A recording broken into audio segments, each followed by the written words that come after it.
Nagsimula sa isang tiwaling detective na nagngangalang Patrick Walker ang nagbukod sa kanyang sarili sa isang liblib na lugar. Sinusubukang pagkalmayan ang kanyang isipan mula sa mga pagkakamaling minsan niyang ginawa.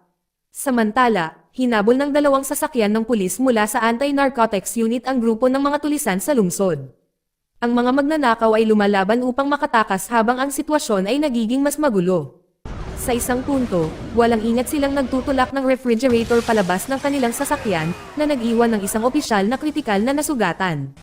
Galit na galit ang pinuno ng Anti-Narcotics Unit na si Vincent nang makita niyang nakikipaglaban para sa kanyang buhay ang kanyang tauhan dahil sa ginawa ng mga magnanakaw. Pagkalipas ng 2 araw, bumalik ang focus kay Walker. Nakita siyang bumibili ng laruan sa isang lokal na tindahan. Habang nagbabrowse, isang news broadcast ang nagpe-play sa telebisyon na nagpapakita ng alkalde na nangangampanya para sa muling halalan. Pagkalabas ng tindahan, tinawagan ni Walker ang kanyang dating asawa upang sabihin sa kanya na bumili siya ng regalo sa Pasko para sa kanilang anak. Siya ay tumanggi, sinabi na siya o ang kanilang anak ay wala ng anumang bagay mula sa kanya. Alam na niya na siya ay naging corrupt, kahit na siya ay dating isang tapat na opisyal. Iginiit ni Walker na ang mga pangyayari ang nagpilit sa kanya sa buhay na ito. Ngunit ang kanyang mga salita ay hindi nagbabago. Kinabukasan, bumalik si Walker sa tungkulin, nagpapatrolya kasama ang kanyang bagong partner, si Ellie. Habang nagpapatrol, tinanong ni Ellie kung bakit siya lumipat sa traffic division. Sumagot si Walker na desisyon niya iyon. Nabatid na minsan siyang nagsilbi sa Anti-Narcotics Unit na nagtatrabaho sa parehong koponan ni Vincent. Binanggit ni Ellie na isa sa mga tauhan ni Vincent ay nakoma matapos tamaan ng refrigerator habang nakikipaghabulan sa mga tulisan. Nabigla, nagpasya si Walker na bibisitahin niya ang kanyang dating kasamahan sa susunod na araw. Kasabay nito, ang kwento ay bumalik sa mga magnanakaw.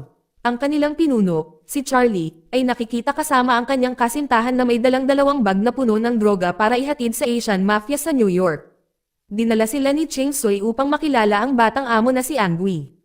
Hanga si Angui sa kanilang pagganap. Ito ay nagiging malinaw na ang paghabol sa mga pulis ay hindi tungkol sa isang pagnanakaw, ngunit tungkol kay Charlie na nagdadala ng mga droga sa ilalim ng utos ni Angui. Kinuha ni Charlie ang panganib dahil gusto niyang palayain ang kanyang kasintahan na matagal nang nakulong sa ilalim ng kontrol ng mafia. Sa panahon ng pagpupulong, inutusan ni Angui si Cheng Soy na maghintay sa labas at huwag makialam sa kabila ng pagiging tiyuhin ni Cheng Soy. Habang naghihintay, napansin ni Cheng Soy ang isang kaina-hinalang grupo ng mga lalaking nakamaskara sa malapit. Ilang sandali pa, nakatanggap siya ng babala mula sa kanila na nagsasabi sa kanya at sa kanyang mga tapat na tauhan na umalis kaagad.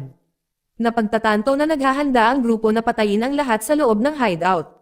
Mabilis na nakatakas si Cheng Soy sa isang emergency exit. Makalipas ang 1 oras, ibinalik ang focus kay Walker at Ellie habang patuloy silang nagpapatrolya sa lungsod. Di nagtagal, nakatanggap sila ng tawag na tumungo sa silangan, kung saan naiulat ang isang massacre. Pagdating nila, napagtanto nilang ang lokasyon ay ang Asian Mafia Headquarters. Pinag-aaralan ni Walker ang resulta at naisip kung paano brutal na pinatay si Angui. Makalipas ang ilang sandali, iniabot sa kanya ang CCTV footage na nagpapakitang si Charlie at ang kanyang kasintahan ay tumatakas sa eksena gamit ang mga automatikong armas. Agad na napagpasyahan ng pulisya na ang mag-asawa ang nasa likod ng massacre, sinusubukang nakawin ang droga ng mafia. Pagkatapos ng investigasyon, nag-iisa si Walker para makipagkita sa alkalde, isang pamilyar na figure mula sa telebisyon. Ipinaalam niya sa alkalde ang pagkakasangkot ni Charlie sa massacre. Pagkatapos ay ipinahayag na si Charlie ay ang biological na anak ng alkalde na tumakas sa bahay ilang buwan na ang nakakaraan. Laking gulat ng alkalde. Naiintindihan ng alkalde na si Charlie ay target ngayon hindi lamang ng mga pulis, kundi pati na rin ng Asian Mafia. Hindi na mahalaga ang kanyang kampanya. Ang tanging pinagtutuunan niya ng pansin ay ang pagtiyak sa kaligtasan ng kanyang anak at ang paghahanap ng paraan upang ito ay ligtas na makaalis ng bansa. Inutusan ng alkalde si Walker na protektahan si Charlie at inalok siya ng walang limitasyong bayad. Tinanggihan ni Walker ang pera, sinabi na ang gusto niya sa halip ay kalayaan mula sa kontrol ng alkalde. Ito ay nagiging malinaw na ang alkalde ay matagal nang humawak sa kanya, gamit ang nakakapinsalang impormasyon upang mapanatili siyang masunurin. Kinabukasan, bumisita si Walker sa hospital upang makita ang kanyang kasamahan na nataman ng refrigerator sa naunang habulan. Doon ay nakaharap niya si Vincent at 2 miyembro ng Anti-Narcotics Unit. Galit sila na ngayon lang bumisita si Walker. Ipinaliwanag ni Walker na nalaman lang niya ang kalagayan ng kanyang kasamahan noong nakaraang gabi. Napag-alaman na si Walker ay dating pinagkakatiwalaang miyembro ng koponan ni Vincent at na sila ay nagbahagi ng malapit na samahan bago siya lumipat sa ibang dibisyon. Sa loob ng silid ng mga pasyente, nakilala ni Walker ang asawa ng kanyang kasamahan na nagtatapat na ang kanyang asawa ay madalas na lumitaw na problemado pagkatapos sumali sa unit. Nag-trigger ito ng flashback para kay Walker. Naalala niya ang isang insidente noong nakaraang taon nang si Vincent at ang koponan ay lihim na gumagawa ng mga droga para ibenta. Nang matuklasan ng isang pulis mula sa ibang dibisyon ang kanilang operasyon. Walang pag-aalinlangan siyang pinatay ng unit. Naaalala ni Walker na hindi niya ninais o ng kanyang nasugatang kasamahan na maging tiwali. Pinilit at manipulahin sila ni Vincent na pinilit silang pumasok sa pakana. Nang maglaon, natuklasan ng alkalde ang katotohanan na nagbigay sa kanya ng lakas na ginagamit pa rin niya upang kontrolin sila. Nalipat ang focus kay Madam So, isang mafia boss na bumiyahe sa Amerika para makita ang bangkay ng kanyang anak na si Angui. Kapag nakita niyang patay na siya, hindi mapag-aalinlanganan ang kanyang hangarin sa paghihiganti. Hinarap niya si Ching Soy, ang kanyang nakababatang kapatid, na dapat na magpoprotekta kay Angui.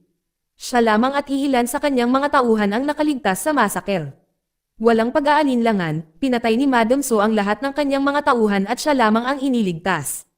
Hinihiling niyang malaman kung sino ang pumatay sa kanyang anak at uminom ng droga. Sa takot, sinisi ni Ching Soy si Charlie at ang kanyang kasintahan, at idinagdag na si Charlie ay anak ng alkalde. Samantala, si Charlie at ang kanyang kasintahang si Mia, ay nagtatago sa isang junkyard na pag-aari ng tiyuhin ni Mia na si Raul. Binalaan sila ni Raul na hahanapin sila ng mga pulis kung mananatili sila. Lihim siyang naghahanda ng mga pasaporte para makatakas sila sa ibang bansa. Kinabukasan, naghanda sina Mia at Charlie na umalis sa scrapyard, na nagpaplanong maghintay hanggang sa makontak sila ni Raul kapag handa na ang mga dokumento. Kasabay nito, nakilala ni Walker si Ellie sa istasyon ng pulisya at nagtanong tungkol sa kinaroroonan ni Charlie. Sinabi sa kanya ni Ellie na ayon sa kanyang impormasyon, si Charlie at Mia ay nagtatago sa isang junkyard. Makalipas ang isang oras, dumating si Walker sa scrapyard ni Raul. Kinabahan, mabilis na itinago ni Raul ang mga pasaporte. Napansin ni Walker ang kanyang pag-uugali at pinipilit siya para sa mga sagot. Tumanggi si Raul hanggang sa ipaliwanag ni Walker na siya lang ang opisyal na itinalaga ng alkalde para protektahan sina Charlie at Mia. Nag-aatubili, ibinunyag ni Raul na nakipagkita siya kay Mia ng gabing iyon sa isang youth-only club. Sa ibang bahagi ng lungsod, ang mga tauhan ni Madam So ay naghahanda ng operasyon tuwing rush hour. Naipit ang convoy ng mayor sa ginawa nilang traffic jam dahil sa naiinip. Hindi na mamalaya ng alkalde ang bitag hanggang sa biglang tambangan ang kanyang convoy. Ang itinanghal na traffic gridlock ay idinisenyo upang payagan ang mga tauhan ni Madam So na kidnapin siya. Nang gabing iyon, nakipag-usap si Madam So sa kanyang nakababatang kapatid na si Ching Soy. Naputol ang kanilang pag-uusap nang hilahin ng dalawa sa kanyang mga tauhan ang isang batang bihag. Siya ay ipinahayag na isang kaibigan ni Charlie at siya ay nasangkot sa pagnanakaw sa simula ng pelikula. Binalaan siya ni Madam So na maliligtas siya kung ibunyag niya kung saan nagtatago sina Charlie at Mia. Sa takot, ipinagtapat ng binata na nasa isang youth-only nightclub sila. Walang pagkaantala, inutusan ni Madam So ang kanyang grupo na lumipat doon. Kasabay nito, dumating na si Walker sa nightclub para hanapin sina Mia at Charlie. Sa kalaunan ay nahanap niya si Mia at tinanong siya tungkol sa kinaroroonan ni Charlie. Ipinaliwanag niya na siya ay ipinadala ng alkalde upang iligtas si Charlie habang inaakusahan din silang dalawa na nasa likod ng masaker. Itinanggi ni Mia ang akusasyon. Iginiit na ang mga tunay na pumatay ay tatlong lalaking naka-hockey mask. Ilang sandali pa ay lumabas na si Vincent at ang dalawa niyang tauhan. Kinilala sila ni Mia bilang ang mga nagsuot ng maskara. Hiniling ni Vincent na ibigay ni Walker si Mia. Ngunit tumanggi si Walker, na alam na ngayon na ang grupo ni Vincent ang may pananagutan sa pagpatay kay Angui.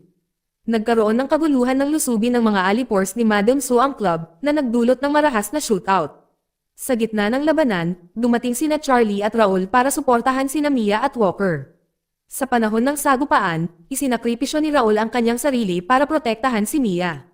Nang walang oras upang magdalamhati, sina Mia, Charlie, at Walker ay lumaban sa kanilang paraan palabas ng club, ngunit muling inatake ng kanang kamay na babae ni Madam So, si Mai.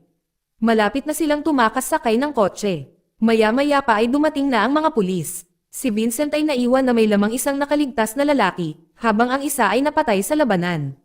Makalipas ang 15 minuto, nakipag-ugnayan si Walker kay Ellie. Sinabi niya sa kanya na si Vincent at ang kanyang mga tauhan ang tunay na may kasalanan sa likod ng massacre. Nakiusap din siya sa kanya na suriin ang kanyang kasamahan sa ospital. Biglang nag-alala tungkol sa opisyal na nasugatan sa insidente sa refrigerator. Samantala, si Cheng Soy ay ipinakita sa lihim na pakikipag-ugnayan kay Vincent. Nabatid na nagtutulungan sila para sa pansariling kapakanan. Nais ni Cheng Soy na pumalit bilang pinuno ng Asian Mafia sa New York. Habang si Vincent ay orihinal na itinalaga upang i-hijack ang kargamento ng droga na dinadala ni Charlie sa simula ng kwento. Nang mabaygo ang planong iyon, pinili ni Vincent na patayin ang grupo ni Angui upang kunin ang mga droga sa halip.